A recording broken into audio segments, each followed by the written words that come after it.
दर्शक महानुभावहरू महामान्यदेखि बारीकोट गाउँपालिका ward number 2 मा बस्दै गरेकी एकजना बहिनीसँग आज हामीले कुराकानी गर्दैछौँ। बहिनीको गीत आज तपाईँहरूको माझ हामी पुर्याउनको लागि धेरै टाढाबाट आज हामी बहिनीको घरमा आएको छौँ।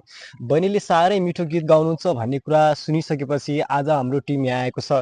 आज आज आज यिनै बहिनीको गीतलाई हामी ल्याएर तपाईँहरूको माझ हामी देखाउने जमर्को गरेको छु। ढिला नगरेर आज बहिनीसँग कुराकानी गर्नेछु र ढिला नगरी बहिनीको शुभ नाम चाहिँ के होला?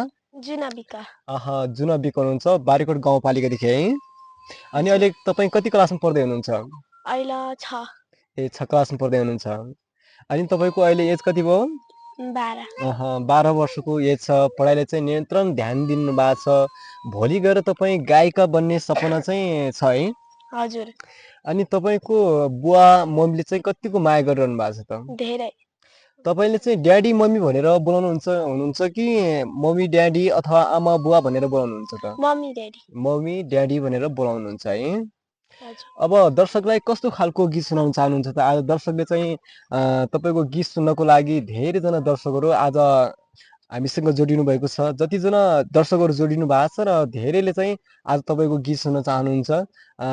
एकैपटक दर्शकलाई एउटा गीत सुनाइदिनु पर्यो है हजुरले? त्यसलाई उ गर न।